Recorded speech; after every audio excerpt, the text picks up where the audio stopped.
My pandemic hobby that I got really, really, really good at was taking nudes. Nice. I got great at it. And you had to because I got phenomenal at it. I got so good at it because I had all the time in the world to practice. this is better You're than an artist. any sourdough starter. Yes. This is a Heeb Media podcast. Welcome to Yenta, everybody! The podcast that's sometimes about comedy, sometimes about queerness, and always about gossip. Okay. I thought you were going to be saying always about speech team. Always about speech team. Yes. Today on the podcast, we have an incredible writer, creator, performer, celebrity. Give it up for Kristin Chirico! Thank you so much for being here. Hey, I'm Kristen? such a huge fan. Oh my God, what? This is incredible. Are you kidding me? You're huge. You're all over. You tour. You're stand up. You're like OG is internet BuzzFeed royalty. Yes. So she was OG BuzzFeed dynasty. Yes. And like it's still a huge internet presence, even having left BuzzFeed, which not everyone has pulled off. Let me Yes. tell you. Oh my God. And like very queen of the internet, truly. And also just like a warm delight and so easy to talk to. So easy to talk to. You're so fun. And also now you're a stand-up comedian. Yes. Which was not always part of your brand, or was it No. always happening? No, I started 3 years ago. Incredible. I And tell- now yeah. she's already like touring around the country. You're a huge deal. Oh my God, guys. And how has stand up been for you? I love it. Yeah? I love it. It's something I wanted. So I did like an open mic when I was like 25. Uh-huh. And it was like, honestly, I felt like I was drowning. It was terrible. Yeah. I hated it. And I was like, I will never do this again. And then I spent like probably, I want to say 10 years of my life kind of subsuming what I wanted and being like, no one will ever want to see you perform. No one will ever pay for this. No one wants you. So you need to stop wanting it yourself. I know that voice. Yeah. I know that voice And then, very yeah, well. and then finally in like 2023, I was drunk at Disneyland. I was just like, this can't continue. As all the best epiphanies happen. This can't continue. Drunk This- at Disneyland. At 2 p.m. I was like, this level of misery is not sustainable. So It's really the artist way, which is like, I know Yes. so Oh my obnoxious God. to hear about and read, but like she talks about it in the book of like the artist who isn't able to express themselves will like turn on themselves. Is that true? Is The Artist Way a good book? I like There it. are parts that are great. Is that part of The Artist Way? Have you finished it? I yet? have finished it. That's huge. It's like I finished it. No one finishes It's it. become this like kind of hokey thing, but I do think there is a lot of, as like a spiritual person, there is a lot of spirituality Okay. in Yeah. in an artist that like You know what I think is like the artist way is beautiful spirituality, but like all spirituality, it doesn't work for everyone. yes, I Yes. like that. And like all spirituality can be really fucking annoying. Exactly. If Oh, you're putting for it on sure. other people. For sure. For certain. Anyway, okay, so Disneyland. Yeah, I was drunk at Disneyland and I was like, what if I took a class? I was like, because a class is like low pressure. Yeah. Like, Yeah. you know, and so I took a class and I got, Which one was it? I took Pretty Funny Women. Oh, shout Love. out I Lisa. took Pretty Funny Women. That was the class I took. And Yeah. you know what's so wild is that like that, I got so lucky.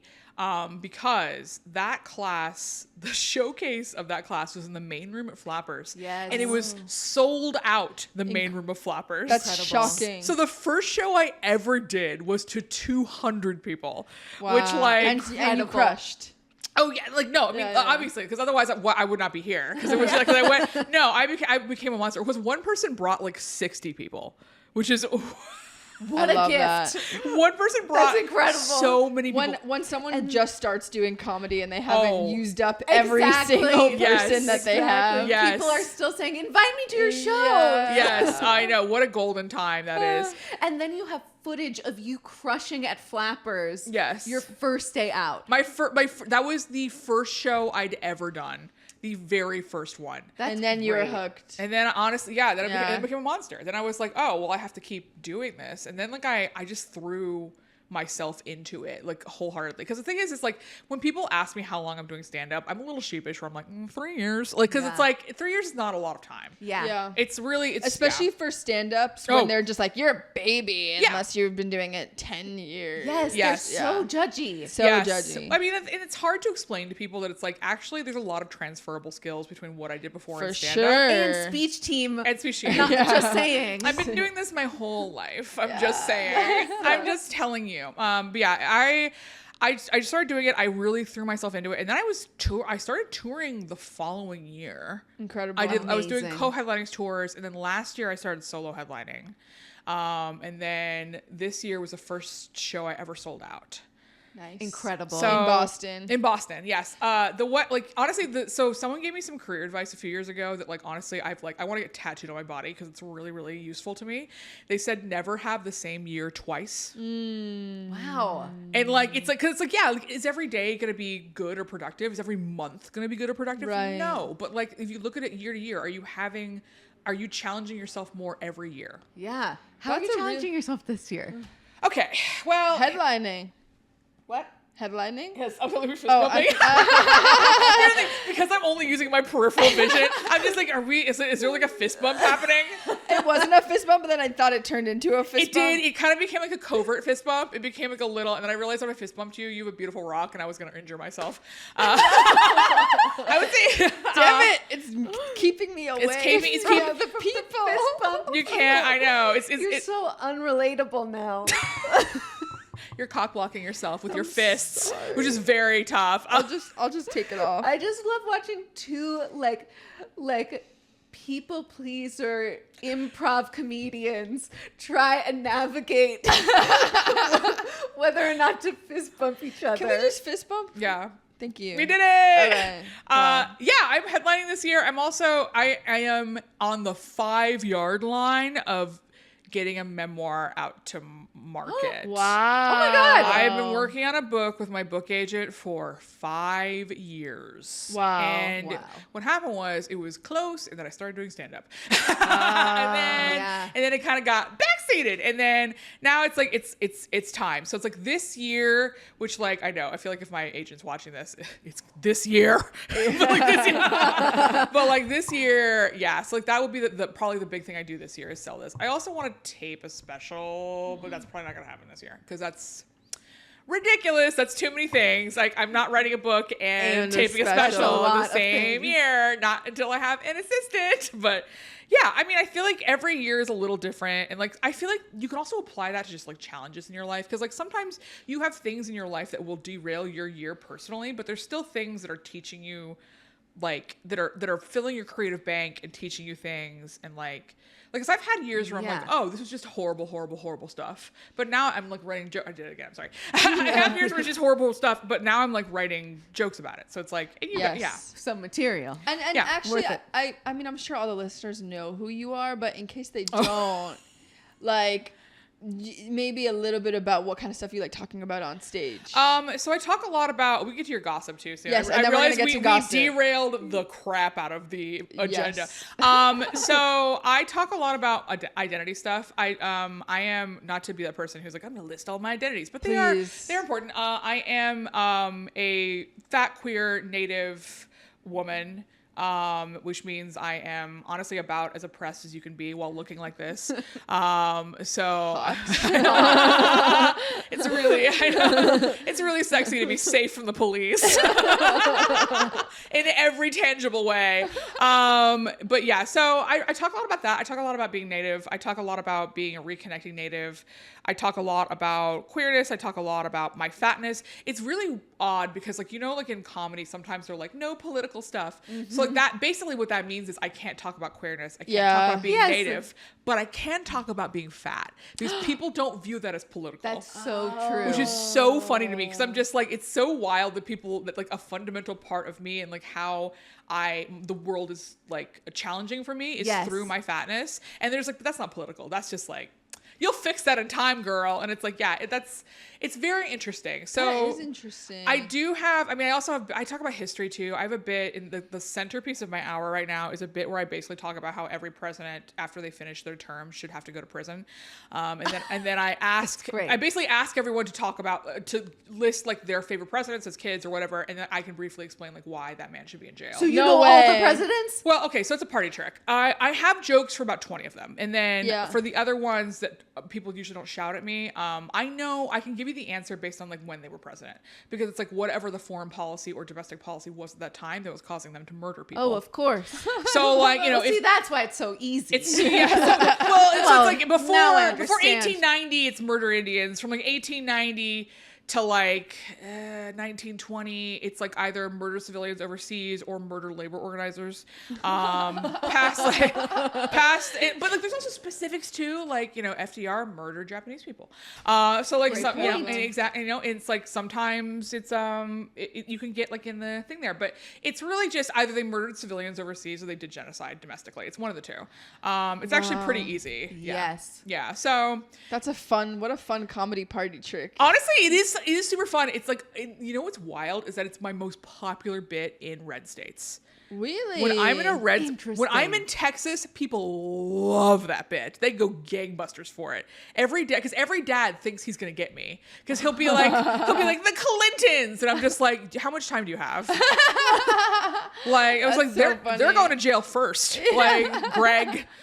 So yeah, I mean, like that's kind of mostly what I talk about. I know it means I'm never gonna get on late nights because I'm just like, my 3 minutes is like, I have a masturbation joke where like you have to know who Magellan is to get it, so like it doesn't. This is why Boston loves you. Yeah. So it's like, I don't know, I have no idea what my like late night 3 would be, because it's just like, I don't know what angry lady joke do you want, guys? Yeah. Well, they love that stuff. They do. They love that stuff. Okay, tell us about your gossip. What's my gossip? All right. Okay, here's my gossip. So, you know, a lot of people during the pandemic got like into baking bread or like other hobbies, I guess. Oh, yeah. Wholesome stuff. Sourdough croissants. You know, people got into like crafty stuff. People were, you know, some people got into alcoholism. Some people transitioned genders. You know, it's just people did a lot of things during the pandemic. Yes. My pandemic hobby that I got really, really, really good at was taking nudes. Nice. I got great at it. And you had to, because I got phenomenal at it. I got so good at it because I had all the time in the world to practice. Oh my God. Wait, and so you're married. And Yes. are you open? Yes. Okay, great. So Yes. you have people other than the person you're living with Yes. to send nudes to. Yes, but sometimes she would help me take the nudes. If I needed help, if I needed like help. But the thing is, like, I mean, I have like my own aesthetic now, so like I know how to do it. But like, yeah, I will say that it was. I had like little challenges. I had like little nudes. So like I have tons of like nudes that are like basic nudes. There's like a different variety of them too, right? What's the taxonomy of nudes? Okay, so here's the thing. So when before this, because I was a person who grew up in the internet and like became an internet professional, and I was just like, I know enough about OPSEC to know that you should never have any nude photos of yourself. And I was like very. That's how I feel, honestly. I was terrified to take nudes. I was very Puritan about it. Not that I'm a big internet person. Well, you know, but it's like I realize that like talking about it publicly does kind of put a target on my back, because people will want to hack and into they should be so lucky. Honestly, I think during the pandemic it was like, well, we're all gonna die, who cares? Right. But my thinking on it is like, listen, if you think I'm so hot that you're willing to tell everyone about it and to commit a crime to do so, to hack into my Gmail. Yeah, like if you want to commit a crime in order to share how hot I am with people, then like go with God, because I only got good stuff in there. It's only the best. I delete the duds. Yes. Okay. It's like, do you want to? Yeah. It's like I have a phenomenal collection of like how hot I was at 35. Hell yeah. And it's like everyone just needs to be excited for the world to see their nudes, and then it'll stop being a thing that people can blackmail. I think the internet has really come around on that in the last 10 years. I think that like now it's kind of like, well, because like people will leak their own nudes. Yes. And it's For publicity. Yes. So what are the kinds of nudes? Yes. Okay, so Are we talking like lingerie or just? I have a variety. So Okay. I have a bunch in lingerie. I have some that are just my boobs. I have some that are like extremely filthy. This is amazing. Explain further. Okay. I have some that are interactive, so to speak. Interactive. I have I also have there's a type of nude. I forgot what the acronym is, but like it's where you can get like basically every part of it's like you need. There's no other way to explain it than explaining it, so I'm just gonna say it. But like it's like you're trying to get like your boobs, your pussy, your asshole, and your feet in the photo at the same time. No. And it requires like a significant How amount is that possible? listen, I figured it out. Like I said, we had a lot of time. I know. I had a lot of time on my hands, and I thought I was going to die. So I was like, who cares? Like, This is better You're than an artist. any sourdough starter. Yes. This is so I know. good. This is my sourdough starter. It's really hard because like the thing is like you think like, oh, it's easy to get all those things in one shot and have it look good. It actually is really Do tough. you think that's I easy? would not It's think really hard. It's So really, I feel really like hard. you have to shoot from the angle of your feet. Well, so you have to shoot. No, you actually shoot. You just shoot like so. Like the camera. So like if I'm, I can't demonstrate this, but if I'm laying down, you have to shoot from like right here, and then like you basically have to like lift your feet so like they're kind of like this is one foot, this is the other foot. You have to like kind of frame it so like you're sort of like framing your vagina. You have to basically like you have to curl yourself. You have to basically curl yourself into a giant C. And like kind of Yes. Wow. This is artistry. This it is because also you have to look cute. Yes. You also have to look. It's not just like you Because can't. my face will be so red from just the effort of holding myself there. I'm sweating. I got I'm really- stretched up. My face is just like. I know, and the thing is like I think like one thing I also learned is I was like when I first started doing this I was just like, oh, like I'm not. Like, ugh, these are so ugly. And then I kind of realized that, like, it's like, think about, like, what we like to look at in nude photos. Like, do we like nude photos that look, like, beautiful and perfect? It's like, no, like, we enjoy seeing actual, Authentic, amateur, porn. regular Yeah. people. The thing that's always the best about a nude is the moment where like it's just rolls. Yes, You know? exactly. Which is Exactly. like the stuff that wouldn't make it into a magazine. Yes. Yeah. Exactly. And, like, that's the thing. It's like, why do my nudes have to be, like... Exactly. different than everyone. It's like, but yeah, so it's funny because like it's like some of them are like just like I have a bunch in the bath. I have like a bunch like the bath. well yeah the bath is like the bath is perfect like because like it's like a lot. How much of them did you take Also you versus? get flotation. Well, also because like the light reflects water on your skin, so like it looks nicer too. The water reflects the light. Yeah. Oh, I was ridiculously horny. It was during the really pandemic. I did Q&As in the bath like for 2 months. I was out of control. On Instagram Live? On Insta stories. I would basically do like a Q&A and I would like throw like a bath bomb in the bath and just like basically like take photos of myself in the tub and like answer questions. I was obsessed. out of my mind. There were things that were going on my story. I look at through my stories and I'm like, there were things going on my stories that would not go on my stories. Or I'm like, oh, That's incredible. My God. Were your fans just They loved it. Like I would say my bath time Insta stories were like probably my most viewed Insta stories in the history of my Instagram. Oh my God. I was getting like like a crazy conversion rate. You can make it a series. Oh, I know. Honestly, I should do it again. And I should Yeah. get a better bathtub. It's like a past Yenta Milana who Yeah, is now Milana in Project Weintraub. Hail Mary. Yeah. Big. She did a thing where she just has like started auctioning off her nudes and donating it to like trans rights nonprofits and I just think that like so good. No, are they her nudes or are They're they nudes. full on nudes? actually I don't know. Because I thought they were like They might just be like sexy photos. pics. Yeah. And I take those too. Like I have Which is plenty- also great. I have No, ones- it's great. I have ones that are just like lewds. They're not nudes. They're lewds. Oh, that's They're not What's nudes. that? A lewd is like, it's a sexy photo, but you don't see anything. Okay. But like, it's like just lingerie. Like, it's Yeah. just it's like not, it's safe for Instagram. It's not going to get like kicked off. But like, I have those too. And I have some that are like kind of skirting the line. Like I have, oh my God.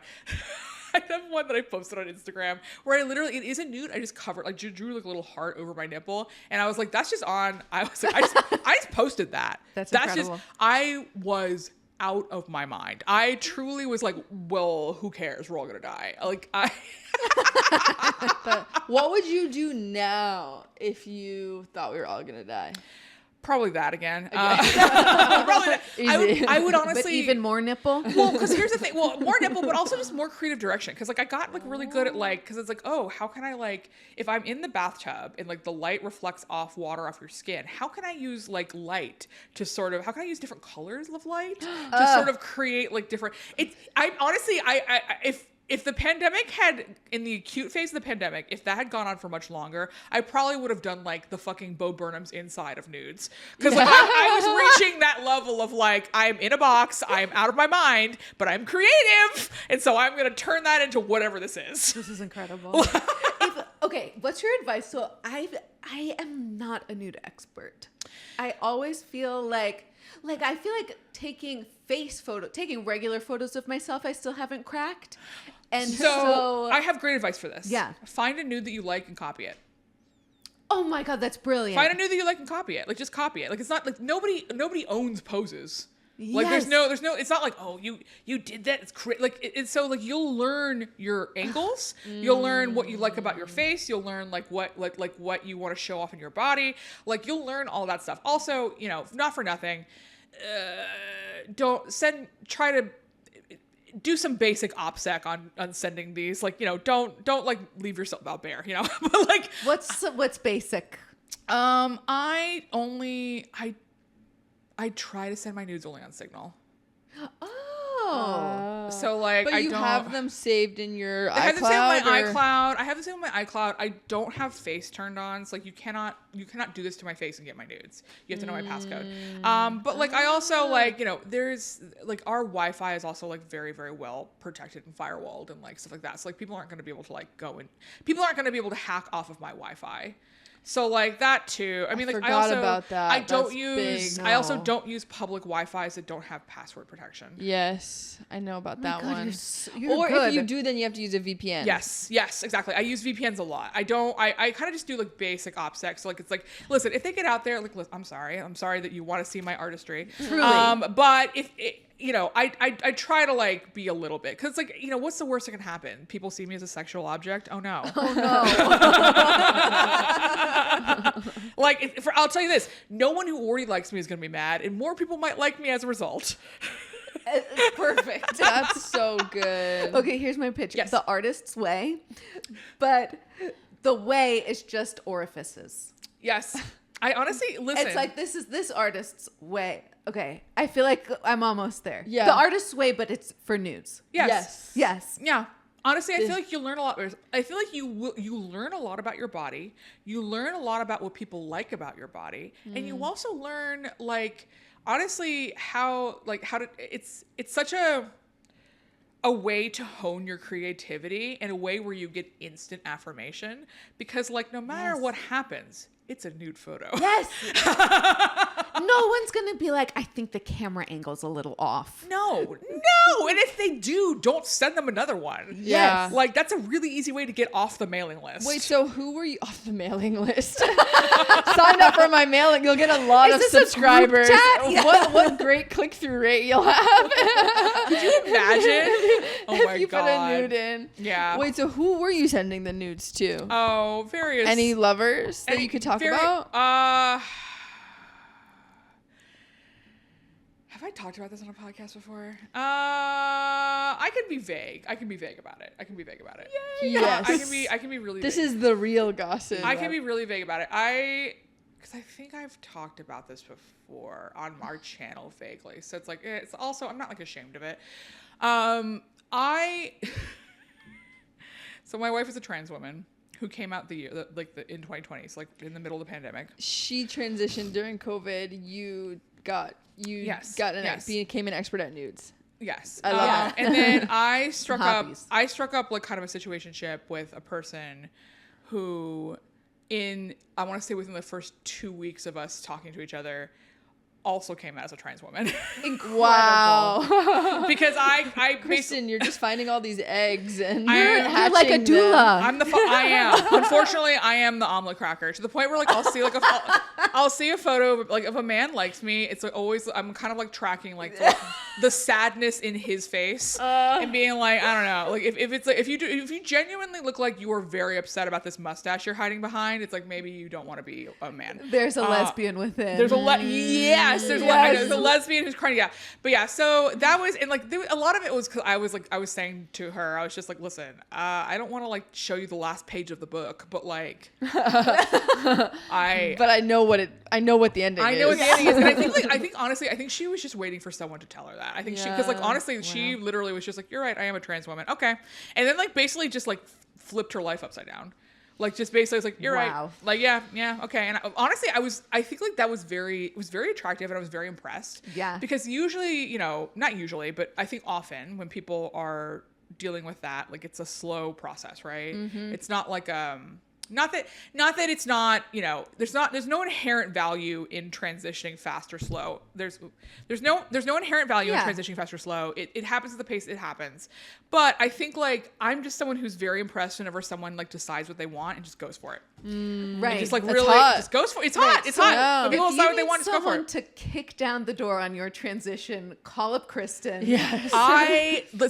Listen, trans women find me. I don't know how, but they do. They I just love that. find me. I don't know if like there's something like very Miss Piggy about me that makes you like want. I think there's a lot of. I think there Talk are. about like first crushes. I know, but I do think there are many men who like kind of see me and are like, "Am I attracted to you, or do I just want to be you?" Yes. And I think that like that's sort of Yes. The gayest question of all. I mean, first Yes. of all, your outfit right now feels so cute. very, you. also like very trans woman. Like a In like a- pleated, well, yes. a pleated mini skirt. pleated miniskirt is. I know. Honestly, I will say that pleated miniskirt, very trans girl. Yes, right. Very trans girl. That is true. That is true. It's like and the thing is, I love a pleated miniskirt. I own like as many as whenever I see one come up in my size, I will buy it. It's honestly, this outfit is so spectacular. When Thank you you. walked in, I felt like, oh my god, I'm so underdressed. I overdress for everything. I mean, this is. so cute. I want to plug. So like this shirt actually is Brooks Brothers. It's from Wow. it's from a thrift store here in LA. It's Hannah's Hefty Hideaway. Oh my god, they're amazing. Yeah, yeah. Yes. So like cuz it's and then she runs it like out of her house. Yes. And she curates. But yeah, she sourced this shirt for me. She's actually sourced like a few things for me. Amazing. Yeah, I've I sent know. so many friends there. I love it. It's Yes. really good. But I just wanted to give her a little shout out because like she definitely this was on loan for a photo shoot I did yesterday, and I liked it so much that I bought it. You did a photo shoot with her yesterday? No. I did a photo shoot for so our podcast is doing a live taping for Netflix is a Joke. Hell yeah. That's amazing. So it went by the Oh, I time knew about that. Yeah, by the time this happened. Oh yeah. By the time this comes out, it will have already happened. So I don't have to worry about. That's so awesome. But that Where means is it? It's gonna be. I forgot. It's gonna be like in. I don't remember. We obviously haven't announced it yet because we can't announce it yet. But like it's gonna be like somewhere in like Koreatown Mid City. But yeah, so we're doing a live taping, and Amazing. so for the live taping, our photos we recreated the poster from Step Brothers. Ha. So like I'm not wearing this, but I'm wearing a different color one. But basically, yeah. So we redid that for. I know it's the photos are so funny. You and Jesse? Me and Jesse. Shout out yeah. Jesse's and I know they're so great funny. comic. That's so I know. cute. Well, I'm glad that because I was like, oh, I don't want to spoil this photo, but this is coming out for 2 months and like great, perfect. But yeah, so like that's what the photo shoot was yesterday. That I was doing. Fantastic. I know. It's so funny because I feel like when I talk about all the things I do, it seems like I have a very glamorous life, and the truth is, I'm very broke. Yeah. I'm very broke. I should Which charge is- for the nudes. Yes. You could really make rent on OnlyFans. Listen. I have thought about it. I A lot of comics are doing OnlyFans. I know. I have a really hard time getting over the hump because I feel like I am a little. It's like I kind of just take nudes to love the game. You know, I'm not like in it. I'm not in it professionally, and I feel like there's like a certain level of professionalism that is required once you start charging for Yeah. it. And I feel like I'm worried that the nudes I take are not like they're not commercial level. Girl, no, it doesn't matter. People will pay. They don't care. pay. They don't care about if it's commercial level. Plus, you're an expert after the pandemic. I know. I also I mean, I am obviously a deeply sex positive person. I do not think there's anything like vile or shameful about any of that stuff. And I think like anyone who thinks that is like not someone I want in my audience anyway. You know, like. Do you get a lot of eggs, like trans people that don't know they're trans yet, or that know but haven't hatched for the listener in your audience? Yes. And what do you like? Do you have like a bit about it? You're like you're. Well, I would never. First of all, I would never. You never out them. There's sort of like an altar call where you're like, if anyone is feeling, if anyone is feeling the spirit, wants to crack their egg today, Lord, make us an omelet. I'm feeling the call. Kristen, I think you should put that in. That's really funny. good. From the Holy Breakfast Diner. Yeah, I probably should do that. That is a really funny thing. I did something. Yesterday I was telling a friend of mine a story from like when I was on tour in Chicago, and I was talking about I basically like I was mad at like some man because like he was basically telling another man something that was very derogatory. I heard this man say it, and I was like the fat Terminator, and I was just like, fucking don't say that. And my friend was like, he was just typing on his phone, fat Terminator. He's like, I feel like you're gonna want this one later. That's also such good. a good friend. I'm like I want a friend who writes down my best bits. Okay, so here's the thing I would like to say as a comic that I feel like is a good practice for all comics. Every time you make someone laugh, stop, write it down. I have thought about that, but that ruins conversations. Oh. I think you have to wait till after. Yeah, And then I never remember it after. Right. Well, you can also tell people, I feel like you can do this with your close friends. Be like, hey, I'm just trying to like make this like a creative practice. But then also, what if you can find something even funnier, but you didn't Because find it of the because you riffing. wrote Exactly. it down? Well, then you don't, I don't know. Listen, the I plan hear isn't it's perfect. both. We're like, this has to be The plan serious. isn't perfect. I'm just saying, like, I think it's a good creative, because I feel like Yes. not everything's going to work, but like, Yeah. you'll get more hits than you think. And I think that like a lot of people who have trouble writing jokes are just like, they're not thinking about how these jokes happen, and they happen in the discussion of our lives. Yeah. And like, you can't have a discussion about your life with just yourself. Yes. So like that's I think like in my listen, all my friends are used to it by now because I'm obnoxious, and I'm just like, wait, I made you laugh, hold on. Sorry. Do you have like a brainstorm joke writing process, or is it kind of just you have the things you write down and then I write on walks. Oh. So I do this thing, I've talked about it in other podcasts, but I do this thing where I go on massive walks around the LAPD headquarters. And then I go just on to rile you up. Okay, so I do it because it's a massive building. I don't know if you've been there downtown. Yes. It's a huge building, huge complex. They have 2 big garage openings. There are cops coming in and out of there all day. Yeah. And so what I do is I walk around there for like an hour or two, and then I slow down in the crosswalk. So like basically I just kind of keep, I gum up the works in a small way. Oh, that's brilliant. In a small way, but also it's a flat surface. It's easy. It's like I basically just get into a zone where I'm just walking in circles and I'm thinking, and then I get in the shower and I think some more. So it's kind of like I can't write unless I'm moving. So Very like cool. if I was in this room, I just pace in this room all day. I mean, this is a perfect. And pace. are you like on your phone writing as you're walking? Yeah, I'll write or I'll do like voice memos. I try not to do voice memos because I don't really listen to those. My notes app is full of like bits that like kind of make sense or like don't make sense or like I don't have a notebook. Like I feel like a lot of people have notebooks. You have your notes app. Yeah, because if I looked at that notebook, it would be like, what the fuck is this? Like, this is just fucking hieroglyphics. I know. I'm too digital to have a paper notebook. I am too digital. I'm sorry. I Yes, can't. you're too digital. You are the queen of digital. I am not the Exactly. queen of digital. Yes, you are being so nice to close. me, and I'm gonna sink into the floor. Here's a Yes. question as queen of digital. Okay, shoot. I feel like you really are not just like you're not just a person, like a celebrity online. You're also just like very in the know about what's happening on the internet. Oh, it feels. You're a denizen. I have a problem. And does I that- love your I have problem. I have a problem. What Okay, does denizen mean for the audience? Someone who And me. inhabits Habits. that place, and it inhabits. It habits that place and normally has a great degree of implies- knowledge about it. Yes. It's very knowledgeable about the place in which they live. That's it. Yes. Great. And I feel like you have your finger on the pulse of some like gossipy places of the internet where incredible juice is happening that we just like don't know about. Yeah, what can you reveal right now? Let's make some news, Kristen. Oh my God. Let's get Yahoo News. Would be Yahoo News to cover this? Oh I don't my God. What are some things I know? Gosh. What do you know about gay internet? What do I know about gay internet? Well, okay. Oh, I gotta be real vague about this. Perfect. I gotta be so vague about this. There are people who are dating where everyone knows they're dating, but people are still being really weird about the fact that they're like, there's two people who are dating where it's like common knowledge that they're dating, but I think the internet on the large is like, no, it's not true. Like, Are we talking? well, if I say that, we have to cut it. The thing about being an internet person is that like you have to be so careful about what you say while revealing a lot about yourself. That's low stakes. Yes. And so I've gotten very good at partitioning parts of my life that are juicy but ultimately low stakes.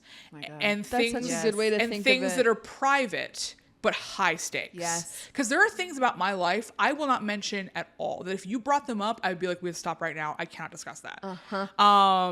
And like they're not the things you would think of, honestly. They're things where if I brought them up, you'd be like, I wouldn't have even known to ask that about you. But honestly, talking about taking nudes, like that's juicy and very low stakes. Yes. That's yes, great. Yes, yes. And so it's like, or talking about like things about like my life that people know about, like my personal feelings, my personal experiences. Like I have a bit in my stand-up where I talk about how I once tried to kill myself with a piece of YouTube swag.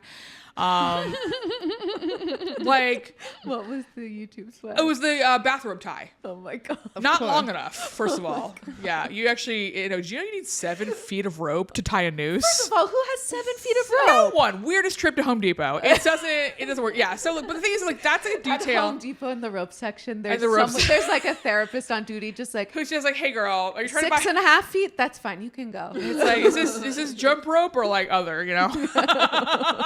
but like that's like a piece of information that's like the only person who's impacted by that is me. Yes. And like it's juicy, it's informative, it tells Yeah. people about my feelings of my life and my past, but it's ultimately low stakes. So true. How do you handle it with your wife? Because I'm sure people have a lot of questions. So Yeah. she is, I would say it's the same principle. We're like Yeah. there are many things about her that I will not discuss. That like I that are just off the table. And it does mean that I have to be careful when I talk sometimes. But I think like she's pretty open about like the stuff, like we talk a lot about our surgeries. We talked a lot about like our like kind of the evolution of our relationship. And like I think like talking about yourself online, it's sort of writing from your scars versus writing from your wounds. It's like I don't talk about stuff when it's fresh, but I'll talk about stuff when it's healed, because otherwise I don't know how I'm gonna feel about it. I don't know what's gonna come what's up. gonna come That's from it. brilliant. And so like that's sort of I don't talk about stuff. It's like I've talked about like trying to kill myself, but I didn't do it until like probably 7 years after it happened. Yeah. So like it's not like so people aren't like emergency. It's like no, this was in another life. So and like that's honestly the thing I tell comics. And I realize this is like kind of fucked up, but it is true. You will never have an audience unless people form a parasocial relationship with you. And people can't form a parasocial relationship with you unless you are willing to take huge risks and talk about things that are very personal. Because like it's like, yeah, you can gossip about other people, but like that's not going to help you form an audience. Yeah. That's not going to help you form a connection with people. You have secrets about yourself that you are allowed to talk about that will allow people to feel closer to you. And like that's the stuff that you can discuss. I love this. And I really struggle with it because I am someone who likes to be extremely honest all the time. And I am now in a place where like I'm married. Yeah. I can't now. There's like somebody else in the picture. Where, like, That's the other thing. So the other thing I'm really careful about is I try I think building a media brand around a marriage or a romantic partnership is a mistake. Yes. Yeah. I think it is always a mistake. That's such a media brand It is around a partner. Yeah. Always And I see a mistake. Unless, no, that's it. Like, Have you ever seen it work well? Yes, but have I seen it work well? Sure. Like, if you look at like the fucking, the fixer-upper couple. Yeah. Yeah, it worked for them. But here's the thing. I don't know what their marriage is like. Exactly. I don't know what their personal lives are like, but I do know that they have locked themselves in to a cage where I hope it's comfortable. I hope they're happy in that cage because it is a cage. And it's exactly what you're saying. There are people who pull it off and get plenty of career success. Sure. But what does that do to your relationship? Yeah. What does it do to your relationship when you are mining your intimate connections for content? I feel so bad for couple influencers who have these beautiful connective moments. Don't do it. And then pull out a camera, and then every beautiful moment they're having, they're thinking from an audience perspective. Yeah, Like, don't do. I give no other advice that anyone else do. If I don't care how funny you and your significant other are, don't do it. Listen, will you get there faster? Yes, but then you are trapped. And like the thing is like with Brie and I, it's like. So the reason why Brie started being in our videos is honestly because we started making videos in my house during the pandemic, and it was like Brie was just there, and also we had to refer to Brie in a way that was like, it was like we had to bring it up because Brie was in the house. Yes. And it was just like there was no way to like get around the fact that Brie was transitioning. Yes. So like initially that's kind of how it started. It was like we have to talk about this because Brie's just in the house with us. So it's like we can't just like skirt around this. And then like people really responded to that, and then we started talking about her transition, which I feel like a lot of people have reached out to both me and her and been like, this was really, really helpful and important to us to see this. And so it's like, okay, as much as I know that doing couple stuff publicly is not a good idea brand wise, that I can shove aside if it means that there is a public good component there. And it's not the center It's not of the your main brand. Yeah. It's kind of Yes. like a side Yes. thing. Kind of guest stars every so often. Yes, but it's like, but the thing is like, I don't, well, yeah, I'm mindful of the fact that like, I don't want to she's not a YouTuber. She has a job. Like she has a real job. Ooh, what's her real job? She's an engineer. She works for a company called Metropolis. The most incredible trans girl profession. Oh, yes. It is the prototypical trans girl profession. I have 2 trans girl engineer coworkers at Oh my my God, job, yes, and I love yes, them so yes. much. It's such a thing. But yeah, she so like it's not her job. It's not her main job. It's also not what she wants to do as her main job. So it's not like, but I think it's like I see the value in showing people this journey, and she wants to do it. Yeah. And she likes doing it. So it's like, it's kind of like between her wanting to do it and my understanding that like this has a public good component.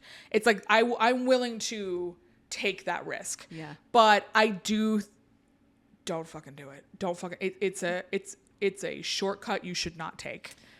Interesting. Yeah. It's because Why do you say it's a shortcut? because people love, Because it's like they're still People doing. love couple content. people love couple content. They love it. They love it. They love seeing people who are funny and interesting and friendly to get like. Why do you think like shipping exists? It's like people love seeing like.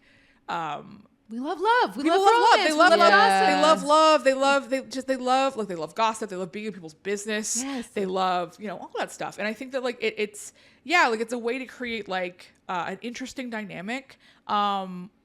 Quickly, because like it's not just you, it's you and someone else. Yes. But and it feels real. It feels real. 'Cause it is at the it is. time, And but it's then it authentic, gets and it's fun, and it's trapped. it's aspirational. Aspirational. It's aspirational. Yeah. It's like it's all sorts of things that like ping the parts in our brain that make us want to enjoy and share content.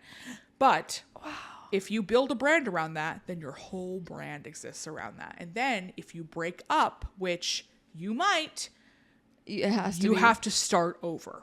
Do you have to start over? Do you lose followers though? Or do people still love you and then they feel bad for you because Not all the time. you're Sometimes it's a going risk. through It's a risk. It's a breakup? risk. It's a and risk. not even, and it's like not even the risk to your brand. I think you're the biggest risk It's to your yourself. relationship. Oh yeah. Oh yeah, It's for both. sure. It's for all of sure. it. For It's sure. all of it. It's like it's. There's this there's this couple that I'm thinking of right now. I don't whatever, maybe we'll cut this. Okay. But they're like a big lesbian couple influencer. Do you know who I'm talking about? I know one that just broke up. Oh. They didn't break up. They're still together. I know of. I'm not going to say their names, but I love them. I think So they're close. super cool. I like her a lot. I know we probably should. We'll we'll cut all of this. We'll cut all of this. anonymize her name, but the person that we're talking about, I love her a lot. I think she's really cool. I think she's really talented. I think she has a great aesthetic. I think like I should say I don't want this for people who make content together. I just know that it's a huge risk. And like, I'm not saying anything that the people in those situations don't know. Right. They That's know. a good point. They know. They all know. They Yeah. know that being in a public relationship Is a risk. as a creator is a massive risk. And they're taking it. And they're taking it because for a variety of reasons, maybe it's a business or maybe they love making content together. That's Yeah. often people love making content with Yeah. other people. You know, it sucks making things by yourself. It's fun making things with other people. is. You know, it's fun making things with people who you have great chemistry with. I've made TikToks with Brie that have gone viral that are like so funny. Like, cause she's really funny. Yes. She's super, super funny. And the thing is like, I sometimes really have to tamp down that instinct because I just don't want to drag her into a situation. Cause here's the other thing. She has to live her life in a completely different industry. And I don't want her to have to worry about her digital footprint. Yeah. Do people know? Do people recognize her?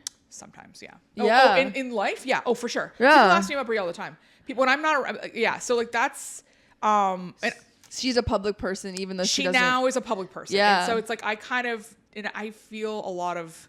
I did that to her, and I do, and she does not feel any sort of like bad way about it. For her, she's like, I got to help a bunch of trans women. I feel like my life has value and meaning, and she genuinely takes a lot of pride in that. It feels like very like positively about it. But I'm a person who has like a very long cynical view of the internet, and my brain is like, I want to make sure that I don't have you put anything out that you cannot take back or that hurts you in your job, because I know that every single thing.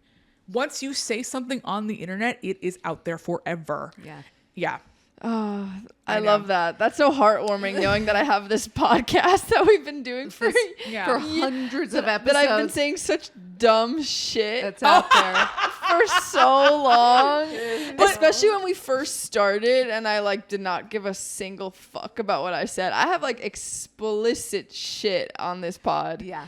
I'm excited for that to come back around. What's like the worst thing someone has like come around and like found about you in the past? Nothing. There you go. The thing is okay. So I got lucky for a few reasons. One, I started making content when I was older. So like I didn't like I wasn't making shit when I was a teenager and like didn't have my brain was like eggs. Yes. Like I wasn't like being like I didn't really start like posting stuff until I was in my 30s. Yeah. And so my brain was already cooked. So like that helped. And the second thing is I realized really early on, really early on, like years before this started becoming an issue, that I needed to basically go through my Twitter and like delete everything before X number of days. I just basically just said, and it's so funny because like this became a thing in like 2018 where people started like going through people's old tweets. And I was just like, I should do that. And I was just like, I was like, you are 4 years too late on me. I've deleted everything prior. Cause I didn't even go through it. I just was like, nope, I don't care. I don't even care. I don't care contextually. It doesn't matter. It's like, it just all needs to go. Yeah. There has I to think be it's smart. an AI that will just do that now. Find all my problematic. I did go through like a very 2018 was really rough for me. I went through like a very paranoid period where even though I'd already done like a lot of deleting and like already like a lot of, like I had cleaned up like everything just indiscriminately without even looking at it. Cause the Internet Wayback Machine has old tweets. Yes. I obsessively went through all of mine. Can you Yep. delete those? Nope. No. Those are just You there. just have to know You what to prepare yourself for. Yep. And luckily I didn't have anything. And so I was like, cause I honestly didn't know, you don't know what you don't know. And so, yeah. And you don't remember from 15 years ago what stayed as an inside thought and what became an outside thought. My tweets are set to delete after, I think like after, I want to say 3 years. That's smart. After 3 Can years. you do that? Auto delete? I have a, well, no, you can't do it through Twitter. I have a program that does it. But I honestly I should shorten it to a year. There's no reason. There's nothing that needs to be up there. No one is scrolling back. No one is scrolling back. If you have a banger, like a true banger, fucking screenshot it, turn it into a bit. Yes. You don't need it. Like I was like, no, I mean, here's the thing. Whenever I say like, there's nothing, I'm sure there's things I've done. I don't know. Listen, there are things I've missaid in that moment and I've had to apologize for. Right. For sure. Like one time, I think I like, this is like such a minor thing, but like I was talking about how like John Boyega was like, I was alluding to the fact that I was going to Kenya in like 2 months, and so I was saying like John Boyega like getting it in like he went to like Nigeria or something. I forget where he went, but I don't remember what specific country he went to, but it was not Kenya. Is the point. I was like John Boyega like like having fun in Africa is like a real 2018 mood or something like that. And someone was like, hey, so he is not in Africa. He is in a specific country. Okay, I that's a good point. Is it, or was it Ghana? I don't remember. I do not remember what specific country he was in, but like, and then like a bunch of people were getting mad at me about that, and I deleted it. I was like, you know what, you're right. Fair point. You want to know something wild? It's the first person to point that out. We're friends now. Wow. That was actually how From the internet? That was actually how our friendship started. Her name was Huda. She's actually a graphic. She writes graphic novels. But like that was our first interaction, is her calling me out on something, and then we became friends. Oh my God, I feel like all your stalkers are gonna start like correcting your language now. Well, it's like the thing is like when you make a mistake online, it's so easy to just be like, hey, I misspoke. I should have said that. Yeah, just take it down. Sorry. Just take it down and be like, hey, I misspoke. I messed up. Whatever. It's because like people want to forgive you, and like growth is fine. Like I've definitely done that. I've definitely been like, what I said wasn't I should have phrased that differently. We haven't had that yet. We haven't had people. We've had people be upset with things that we said, but we haven't like. I feel like it hasn't been directed at us specifically, but it's probably because we're not big enough. We have. Okay, we have. I think a lot about like what my lasting footprint is, and I think a lot about like what I can. I can't. If I post something, everyone sees it now. Yeah. And sometimes that means I need to just eat shit on things. And sometimes that means if someone says something to me that kind of sucks, I have to just fucking deal with it. Yeah. Or, and like, listen, sometimes if people say things that are like, if you throw a slur at me, I will call you out publicly. I don't care. I don't care how 21 years old you are. If you are saying slurs to me in my DMs, I will absolutely air your shit out. Yeah. Nice. But sometimes people are just catty and shitty, and you have to just learn something a therapist told me when I first started like becoming like prominent is she was like, the thing is, the more popular you become, the more unpopular you'll become, and they won't be proportionate to each other. Sorry, they will be proportionate to each other, and it'll seem like a lot of people, but it's because you are more popular with more people. It's just math. Yeah. You need to be okay with the math of more people knowing about you means more people don't like you, because you cannot escape that math. Not a single famous person on earth can escape that math. Yeah. Even Timothy Chalamet is now getting heat. No. Timothy. Everyone. Everyone used to love him. Everyone on earth has haters who is public. Yeah. You are not special if you have haters. Everyone does, and you have to accept it. It's actually a good thing. It's a good I thing. feel like you should run like boot camps for. You should. I've thought about You're this. full of knowledge. I've thought about I would take a class. I feel like I need to start charging for this, because what happens is Really? I have a problem where like I get super drunk and I'm just like, let me see your Instagram. I'll basically give away like an 5 audit. Like let me see your Instagram, see what you're doing. Can you get drunk and do mine? Yeah, sure. Yeah, here's the thing. I'm we sure. have some wine in the fridge, actually. What's your drink of choice? I need to start. I think this year, one thing I might start doing is I think I might start consulting. I think I might like actively. A great idea. You Yeah. have the perfect resume for I think that. I might start consulting on like and how you to, just said instead of feet pics or nudes, which you could also do. Which you can even consult on nudes as you well. can consult on nudes. This feels know. like a great way to make money. I know. And So- people charge a lot for that kind So of thing. yeah. Anyway, I guess this is my soft launch. This If is- you- so if you want me, listeners- if you want me to like, I will figure out like what my rates are, but I'm gonna start consulting, because I think I feel like I'm giving away a lot of free knowledge to people on a one-on-one basis, and I need to start making money off of this. Hell Love yeah. it. Okay, what do you want to plug? What do I want to plug? besides Okay, your new business. for my new business. So this is coming out end of May. About. End of May? Okay. Yeah. I am going to be in Foxborough, Massachusetts and Springfield, Massachusetts on June 5th and 6th. Nice. You can sign up for my mailing list at KristinChirico.com. That is where I announce all my tour dates. It's also how I know where to go on tour. I don't know, if you want information on how to build a internet brand for yourself, fucking, I guess, DM me. Hell yeah. I'm gonna be in your DMs. Okay, cool. You've been incredible. Thank you you. so You much, are Kristen. such a good chatter. Thank you. Great. This has gone so gossip. fast. I was just like, oh, we're done? No, I know. And listeners, we love you. If you've made it through this whole episode, we're obsessed with you. And you will love our Patreon, patreon.com/Yenta, where you'll find all the juice that's like so hot we can't even air it. And we also are doing matchmaking there that you can sign up for. I know. Talk about goss. I know. Can you believe? It's so juicy, actually. I love this. And really on fun. our That's a Patreon, business. on Patreon, we're posting the episodes where we are doing the matchmaking. Yeah. It's like a series. Which is like, to me, like the greatest gossip you can have. So it's incredible. Amazing. Okay, Yentas, we love you so Love much. you. Bye. Bye. This is a Heeb Media podcast.